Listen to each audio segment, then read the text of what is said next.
got that one going. This one going here. And then get you mic'd up.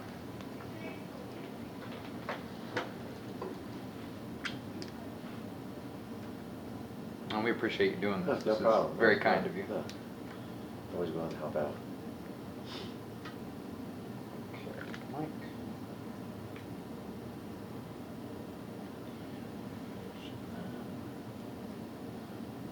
Do this here.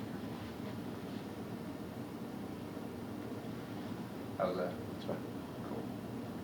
So we got that recording. If you want to stick that in your pocket, that's all good. That's rolling right now. So you can pull your chair. Yep. And then you can just kind of look at me Okay, that's the whole what I'm time. gonna do. Okay. A couple different angles. Very good. So if you would, name, company, and position. Shawn Denlein, Hankook Tire Corporation, Senior Vice President of Sales. Very good. So my first question, Shawn, is teamwork promoted and encouraged internally at Hankook?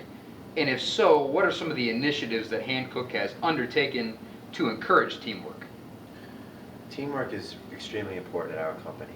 Some of the things that we've done recently, we have basically how our company is aligned is we have sales management team, we will have supply chain management, we have marketing. Each of the departments has a manager overseeing the department. One of the things that we encourage is that we do projects together. So we'll do a lot of cross-functional projects. So the departments that work closest together, for example, the sales management team and the marketing team will work together on projects. It might be a short-term project, it might be a long-term project, and they'll follow it to completion. So we try to encourage as much teamwork and communication within the company. Some of the things that we've done recently is a lot of times you work in an office and you're not sure what someone else does, or you are passing email and you don't go down to the person's cube or the person's office, even though you may work with that department on a daily basis a lot. So what we did was recently we picked the departments that work most together, and we had those departments get together in our conference room and talk about their roles and responsibilities, so that they would understand if I have this particular issue, if I have this is who I would go to. The other part of the project was to have each of them to talk about the challenges that they have with dealing with the department, which is a tough conversation to have if you're there and you're, for instance, let's say you're in the marketing department and you're talking with someone in sales management and you're saying, well, this is the reason why we can't get our national rebate out. But a lot of times what it is just a simple process and procedures. And as I said before, we hide behind emails. So getting these departments together, creating processes, and talking about teamwork makes everything flow a lot easier. And usually what you see is you see morale grow, and what happens internally usually transcends out to our customers because they get things on time, things are very complete, orderly, so it just makes the flow in the office much better. The other thing that we've done, we just did this recently as well, is we have monthly meetings internally with our entire office. And what we do there is we talk about how the company's doing strategically, financially, and at the end we allow our employees the ability to ask questions. What's going on? So we're trying to create an environment internally that's built on teamwork and also on communication. So as a Korean, as an Asian company, is that teamwork philosophy something that is directed from Asia, or is that something that's pretty unique to the Americas? It's a philosophy that's being used globally with us. Our current president, B.J. Lee, is a proponent of communicating with all the departments.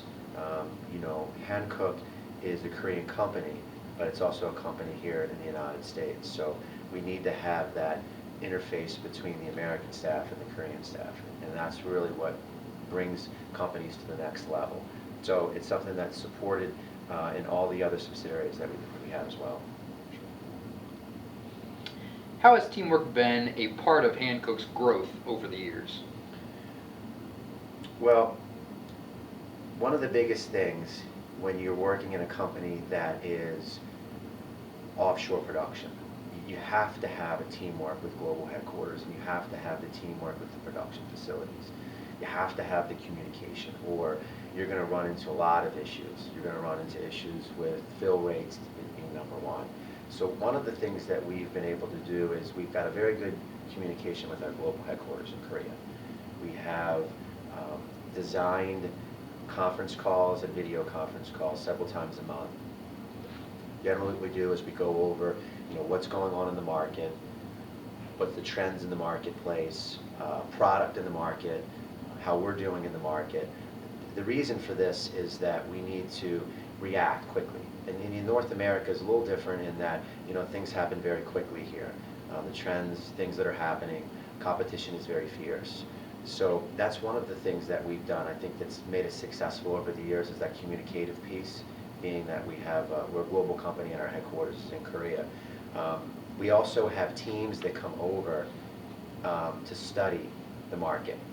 We also have teams that will go over to Korea to learn about the company as well, to create that teamwork atmosphere. So once a year, what we will do is all the different subsidiaries around the world. So if it's Germany, if it's other places in Europe that we have offices, will all come to Korea as well as North America. We'll pick a few new people that we have in our organization, and then they'll go over there and they'll meet with everybody else. And it's about a week long, and they'll go through production facilities, they'll talk about marketing, and they get to meet other people from other parts of the world. And it just creates that teamwork environment. It's very interesting. People come back and they say, wow, it's really not that much different over in Germany in the things that they face versus here. So it's just, I don't know, it's kind of like that big tire, that rope that goes from the United States over to Europe, and there's that commonality and the challenges. So we do that every year with employees. Very nice. What do you think are some of the benefits of creating a teamwork environment? I think the biggest one is that people get to work together. I think it creates a very good environment that you get up every day and you want to go to work because everyone's working together. I think also people get to know each other. We work in an office that has American staff and Korean staff. And I think it's easy for people in that type of environment to Korean staff to be with Korean staff and American staff to be with American staff. I think it's very easy to do that. But I think if you create this work environment, this project environment working together, it breaks down a lot of barriers. And people like coming to work.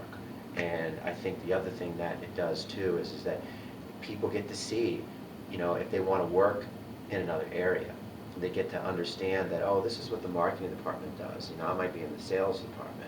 And, I think I like what they do. Maybe if there's an opening there, maybe I'd want to go in that direction. So I think that's, some of the benefits that it provides. How has Hankook's focus on internal teamwork evolved over the past, let's say, 10 or 15 years? And what are some of the positive benefits of that teamwork? When Hankook first came to the United States, it was a container company. So there wasn't a lot of teamwork that you needed because it was containers coming over. Now that we've evolved into $1 billion company here, over $1 billion, 7th largest tire company in the world, there has to have a tremendous amount of teamwork, and it definitely has evolved over the course of time. Different presidents come in, and personalities are different. So each time a new president comes in, he'll have his new way or his new philosophy of doing business. So one of the cores that we've tried to establish is that we have to establish teamwork between the American staff and the Korean staff. So it's been an ever-evolving cycle, but we've been successful at it because, as I said, being as large as we are and experiencing as much growth that we've had, I think we can pretty much attribute to the fact that we work very close together. So that the manufacturing facility that's being built in Tennessee, is that sort of one of the effects of some of that teamwork between the different cultures? Yeah, I think that there's, you know, the reason for the plant is not necessarily, it's that everybody, wants a plant here because, you have better production, you get more tires and. But for us, also, most importantly, is that we have that plant to say to the consumer, we're dedicated to this particular marketplace. We're building tires here, we're creating jobs here. And obviously, it'll help us to create more tires, but I would say, more than half of that is saying to the American people that we're here. To your point, I think that there's a tremendous level of comfortability how we run our facility here and our office here and our people here, that there's a tremendous amount of comfortability that we're going to be able to run that facility with the teamwork principles that we put into place. How important is establishing trust with coworkers and also with customers? Well, for me, this is probably, for me, this is the most important thing. First with coworkers, trust is a two-way street. It has to be. So, I try to promote an environment that is just built on trust. You have to have, the manager has to feel comfortable and portray that to the employee, that if you can come to me with something and trust me with it, and I have an open door policy. And we try to create that in our environment. And, it's difficult sometimes, because like I said before, we are a Korean company, but we operate here in the United States. And, we have this, you can come into the president's office at any time, knock on the door and come in and not feel like you're barging in on anything. And we want to hear, because we want to create an atmosphere where we listen. On the other hand, as far as our customers are concerned, I think as an organization, if you can do this, you're halfway there to your success. Because I think that your customers have to trust you. You have to be transparent. And for example, let's say we have fill rate problems. We have to come out and tell the customer, hey, we're experiencing issues here, and we want you to help us work through it. There's nothing we can do, but this is what we're faced with. Conversely, if we have any other issues, product issue, or just things that are hampering our business, we need to be transparent with the customer, because my theory is that if you hide it, it's only going to make it worse. And I think 9 times out of 10, if you're honest and transparent with the customer, you're going to get that much more growth down the road. Conversely, you would expect that the customer is going to be transparent with you. And that's the two-way street. So it sounds like that transparency and trust is maybe a point of passion for you on a personal level. Yes, I'd like to think that people think of Hankook and then my managerial style as someone who is very transparent, very open, and very honest, because I think that you can avoid a lot of issues and have a very smooth relationship with the customer or an employee if you adhere to that principle. So going back to the creation of Hankook, was family important to Hankook during the early years and during Hankook's growth period? Our global CEO, Mr. Sa, I think he's the kind of individual that transcends the family values and the principles. And I say that he comes over here to the United States, to our corporate office in North Jersey, several times a year. And he started over here back in the 80s. And there's people that still work in the office that he knows. And he knows them obviously by name, but he also knows the kids' names. And he's someone who just, he just transcends that family value. And everywhere you go, if you're here in the United States or if you're in Europe, wherever you may be, you get that same type of a feeling. And, we spend a lot of time away from home. Monday through Friday, you're either in the office, if you work in our office, or if you're traveling, you're spending more time away. So you're spending a lot of time away from your family. So for me and for our organization, your family is a priority. There's so many things that go on in your life, in your family, and your work is closely connected. And for me, if there's something going on or there's a crisis in the family, we want to know about it, and we'll do everything possible to help the individual out. And I think the benefit there is that, you know, the employee feels comfortable, you know, because, you know, husband or wife, you know, wants to know that the company that they're working for, when they're home, understands, you know, the values and understands, you know, some of the things that they may be going for. And I think it just creates just a very non-stressful environment for someone at home. Why should a retail tire dealer choose to do business with Hankook? I think there's several solid reasons. First, we invest in the brand. We're sponsoring 26 of the 28 baseball teams. We have our permanent signage on 4 teams in MLB. Times Square, we've had for numerous years, we've had our sign in Times Square, which gets a lot of publicity. We have billboards up in major cities. So, you know, we're at the top in our industry from an investment point in the brand. I also think original equipment. Years ago, Hankook started with Kia and Hyundai, but now we've moved into being one of the larger suppliers to Ford. We are one of the largest suppliers to Volkswagen, and Audi, BMW, Mercedes. So, you know, we're investing in the brand and also investing from an OE perspective. I think the third is our logistics. We have 7 plants right now. Those 7 plants produce roughly 93 to 94 million tires. It's a lot of tires out of, you know, 7 plants. You know, most of our competitors have double that and producing less. So we're very efficient. And now, as you had stated before, we have our plant in the United States coming in Clarksville, Tennessee, and that will break ground at the beginning of 2016 is when we'll start to produce tires out of there.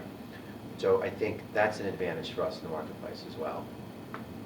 I think another advantage, everybody builds, not everybody, but there's a lot of people that build a good tire. We spend 5% of our revenue goes back into research and development, which is on the high side or the better side in our industry. We have roughly 20,000 employees at Hankook, and 10% of those employees are in the research and development area. So that's also a very high number. So almost 1,000 people that are in research and development. So I think that's another area. I think also we provide a competitive program for our dealers to make money. So, you know, in essence, you know, we're trying to do things to create a situation where a customer would go to a retail store.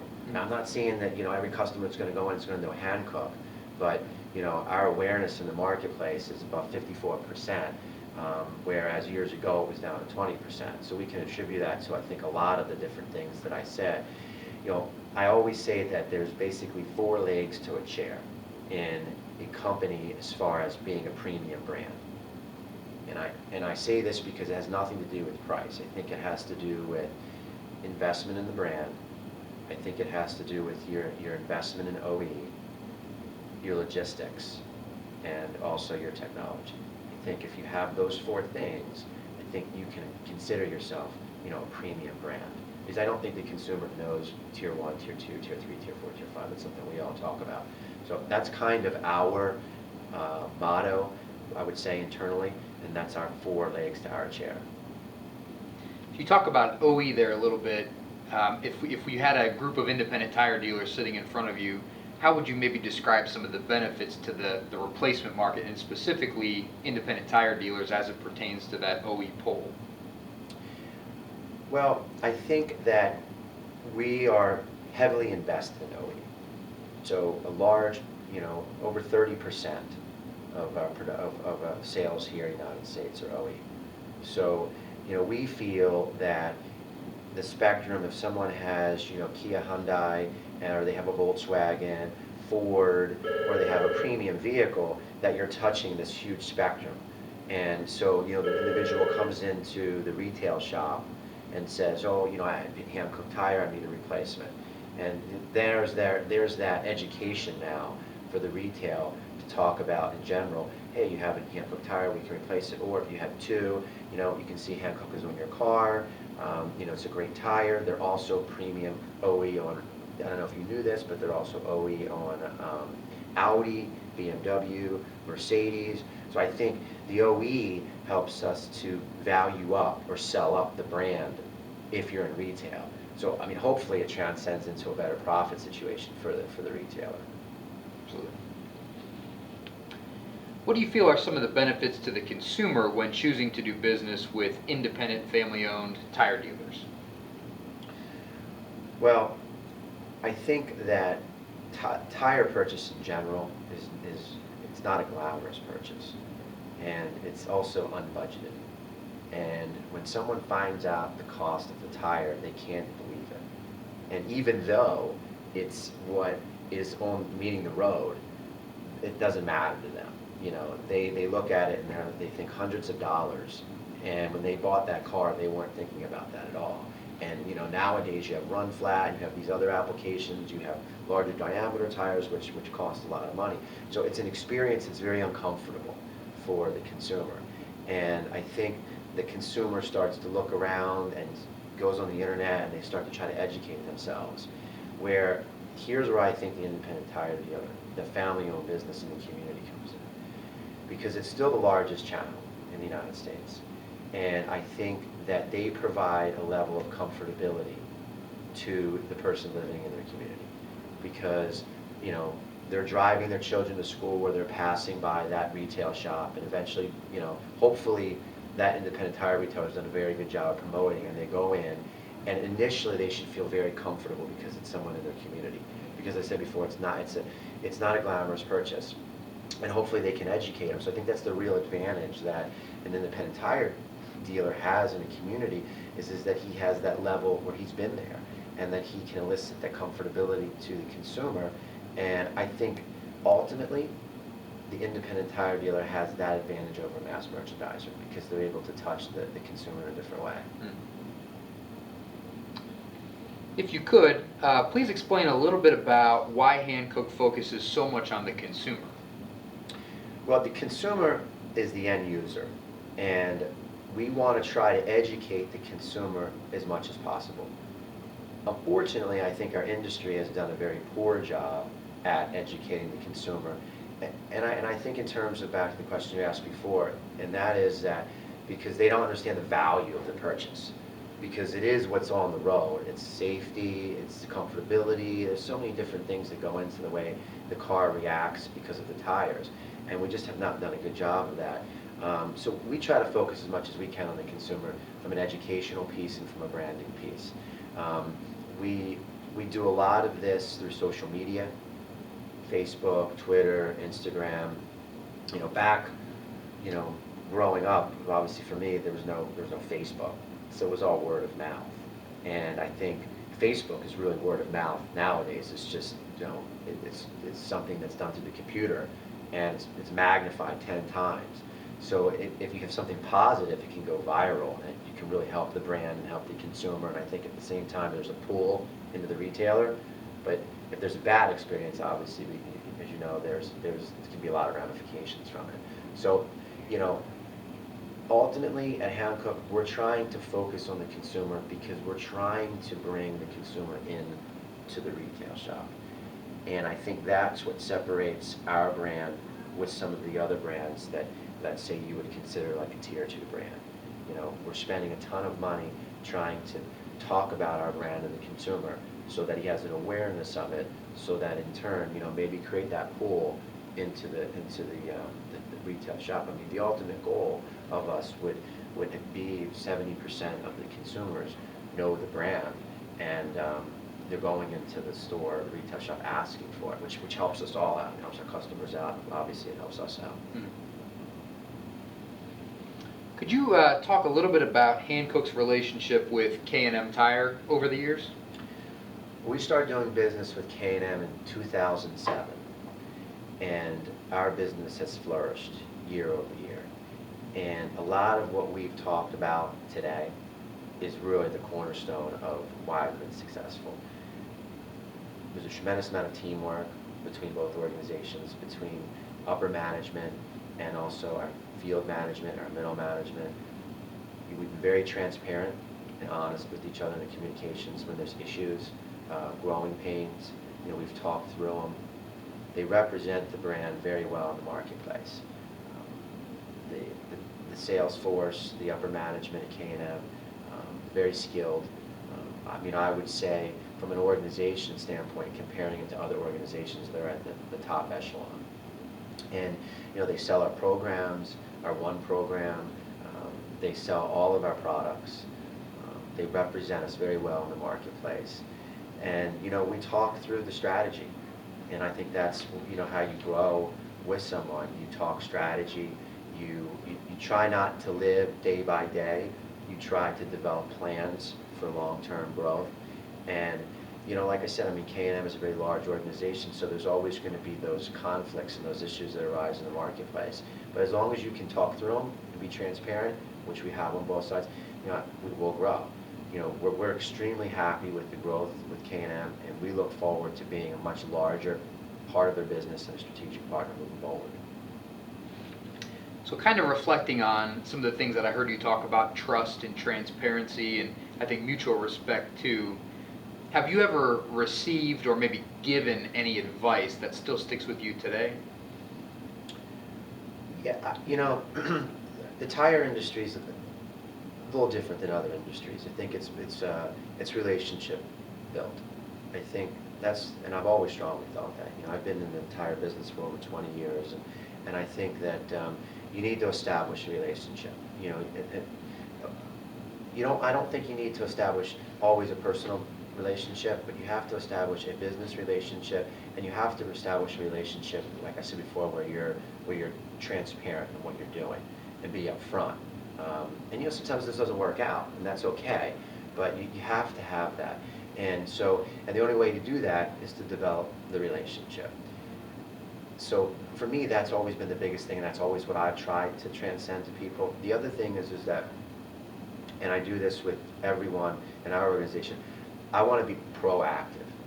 I don't want our people to be reactive. I think when you get into a reactive state, then you end up doing things that normally you would not do, and they might not benefit us, or they might not benefit the customer. So being proactive with the customer, strategizing, facing issues head on, not hiding behind them, they create profitable relationships. So yeah, I think being a proactive individual in how you run your business, and I also think as well as being transparent and relationship based is the keys for success. Very good. Well, to kind of close it out, what we'd like to do with this compilation video is have everyone say this phrase, and if you could, you can look into that camera right there, and it's really simple, and you can get as excited or not excited as you want. Okay. But just say, we are dedicated to continuous improvement. Okay. We are dedicated to continuous improvement. That's perfect.